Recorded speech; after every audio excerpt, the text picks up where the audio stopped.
What's the good word, friends? It's Totter here, and welcome back to another episode of Top 5 Pokemon. And in this episode, we're going to be rounding out the trio of starter typings with my favorite of them all, Grass. Because I'd be all about that dank kush and stuff. Hashtag 420 Blaziken. Or not. I don't know, honestly, I was so focused on being different than everyone else when I was a kid that I was all like, grass types are awesome, you don't even know! It just kinda stuck. So now I'm going to tell you about the 5 grass Pokemon that stuck with me the most.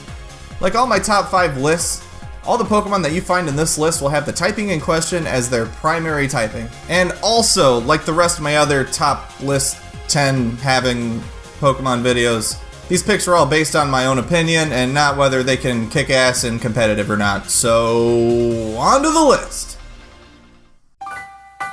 Number 5. Rosa Raid. Ah, sweet Rosa Raid. Siren-like creature. Lure your unsuspecting prey in with your entrancing and savory scents and poison them to death. That's what all the dex entries say anyway. So yeah, steer clear of this gorgeous white-haired beauty. She deadly. Unless she's on your team.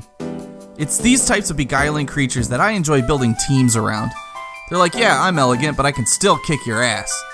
Rosa Raid's fairly quick on its nubby little feet and can hit like a semi hauling pallets of whoop ass.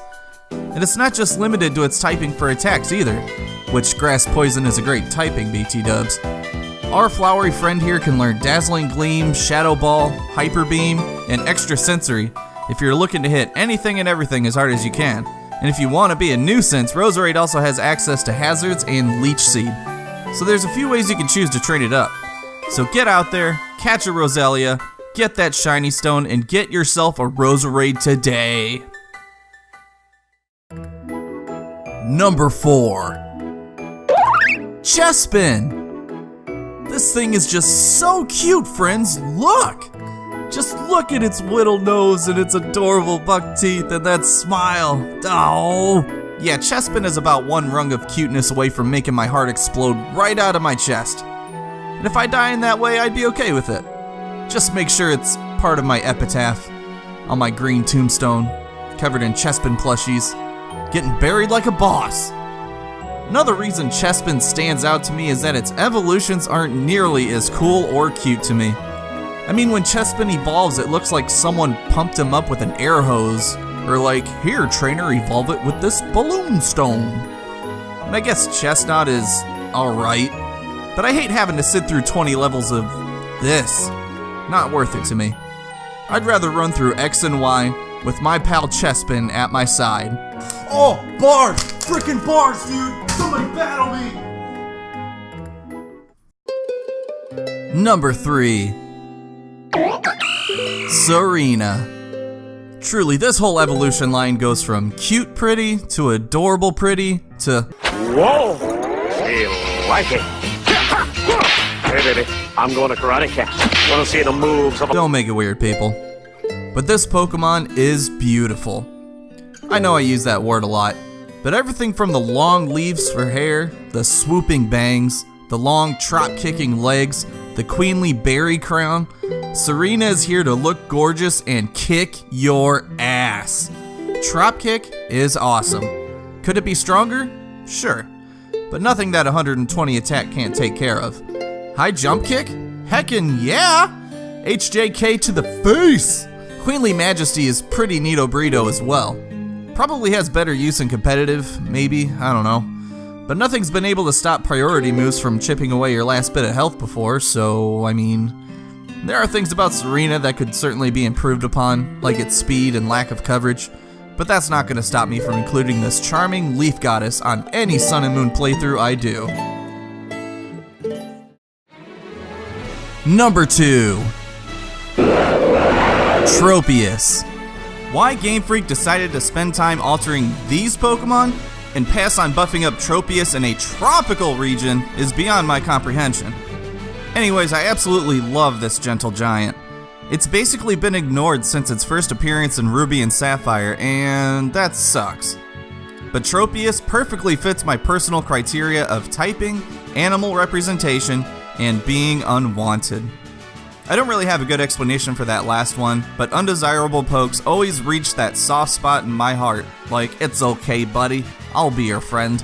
Tropius' capabilities in battle didn't exactly help me warm up to it, but I think that's the very reason that I cheer it on generation after generation, hoping one day Game Freak will look through its catalog of pocket monsters and realize this magnificent creature needs to stop being neglected.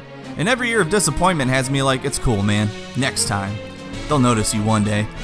I mentioned in a previous video that Tropius closely resembles a brontosaurus, and that brontosaurus derives from two Greek words that mean thunder and lizard. So maybe? Probably not. But I'll keep cheering for you, Tropius. Maybe one day you'll get the makeover you truly deserve. Unfortunately, not every grass Pokemon that I like was able to make it on this list, so here are a few honorable mentions. Venusaur first caught my eye when the one Blue owned in my first ever Pokemon Blue run beat the shit out of me, because I didn't know how to build teams back then. Anyway, it made me want one. I had a real issue keeping Sceptile off of my top 5 for reasons most of you can name, but grass is my favorite typing, so there were a lot of candidates to choose from. Anyway, Leaf Blade, super fast, amazing design. Need I say more? And for my final mention, Lilligant, who in terms of beauty I feel is the best looking grass type in the game. Number 1. Meganium. I'm not gonna lie, this pick is fueled 100% by nostalgia. The same rule for the Pokemon I picked at the beginning of Pokemon Blue applies here. Like I said, friends, I love the unloved. I got my copy of Pokemon Gold well after most others did, and everyone was all Totodile this and Cyndaquil that. And I'm like, well, what about Chikorita?